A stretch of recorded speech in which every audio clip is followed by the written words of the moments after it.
रायपुर में बिल्डर्स की मनमानी का खामियाजा सोसाइटी के निवासियों को भुगतना पड़ रहा है। अविनाश बिल्डर्स द्वारा बनाई गई मारुति लाइफस्टाइल सोसाइटी के लोगों से पैसे लेने के बावजूद मिलने वाली सुविधाओं से उन्हें वंचित रखा जा रहा है। सोसाइटी के लोगों ने बिल्डर के खिलाफ सुबह से ही मोर्चा खोल दिया है। लाखों रुपए क्लब की सुविधा देने के नाम से लिया गया, लेकिन उन्हें क्लब में एंट्री नहीं मिल पा रही है। हमारे संवाददाता ने सोसाइटी के रहवासियों से बातचीत की, सुनवाते हैं आपको।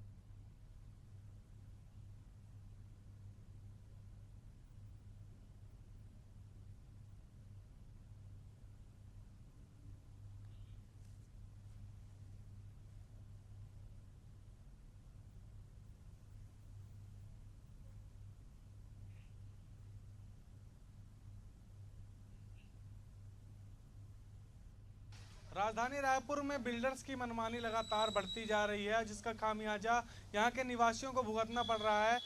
क्लब के नाम पर लाखों रुपए का लिया गया, और लेकिन इस क्लब में यहाँ के स्थानीय जो निवासी हैं, सोसाइटी के लोग हैं, उनकी एंट्री बैन है। ऐसा क्यों हो रहा है? यहाँ कुछ लोग जुड़े हुए हैं, उनसे सीधी बात करेंगे।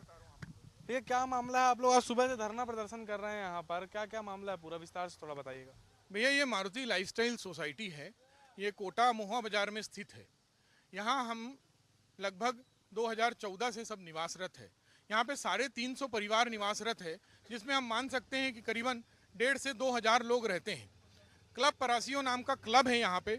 जब हम सब ने यहाँ पे मकान खरीदा, तब हमारे ब्रोशर में ये बताया गया कि ये क्लब सोसाइटी के लिए है और सोसाइटी के लोग यहाँ पे रखे तमाम सुविधाओं को एंजॉय कर सकते हैं।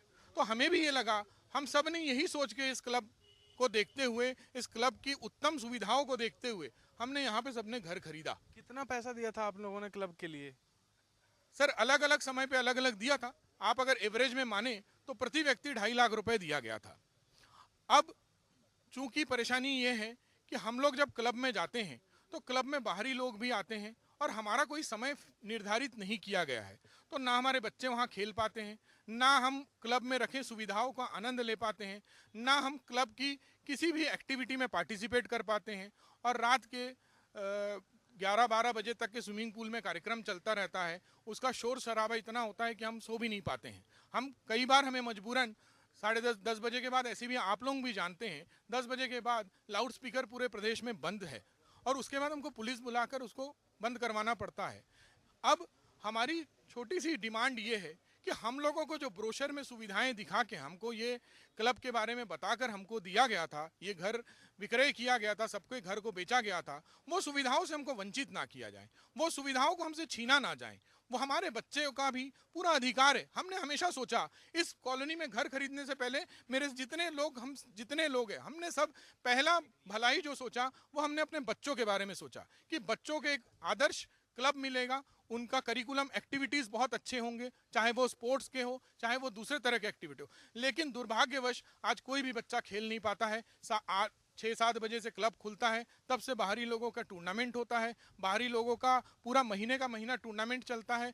टूर्नामेंट होने के बाद पूरा का पूरा काम जो क्लब का होता है वो क्लब प्रबंधन देखता है। जब हम क्लब प्रबंधन के पास जाते हैं तो क्लब प्रबंधन का कहना होता है कि आप बिल्डर से बात कर लीजिए। क्या कुछ हर महीने फीस ली जाती है क्लब की? कितना पैसा लिया जाता है और कब कब लिया जाता है? इसमें क्या है, 1200 रुपये महीना प्रति महीना दिया जाता है और उसी में मेंबरशिप भी हमने लिया है।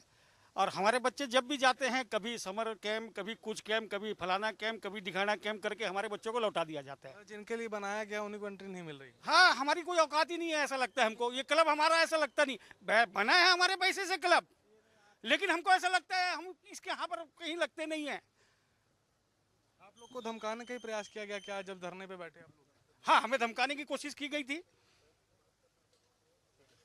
तो देखिए, जब यहाँ पर बिल्डर्स ने ज़मीनें बेच दी, फ्लैट्स बेच दिए, लेकिन यहाँ के लोगों को जो मूलभूत सुविधाएं मिलनी थी, क्लब की सुविधा मिलनी थी, वो सुविधा नहीं मिल रही, बल्कि उसकी जगह पैसा ले लिया गया। लेकिन ये लोग बल्कि बाहर जाकर खेल पा रहे हैं, लेकिन अंदर जो इंजॉयमेंट का व्यवस्था की गई है वो उसका जो है लाभ नहीं ले पा रहे हैं। हर महीने पैसे ले लिए जा रहे हैं, लेकिन इनको उस सुविधा का लाभ नहीं मिल पा रहा। तो देखना ये होता है कि किस प्रकार की कार्रवाई इनके साथ होती है, और क्या बिल्डर्स इस पर संज्ञान लेते हैं कि इसी प्रकार से बिल्डर्स की मनमानी का शिकार यहाँ के स्थानीय लोग होते हैं। कैमरामैन आर के प्रसाद के साथ नितिन मिश्रा, एशियन न्यूज़ रायपुर।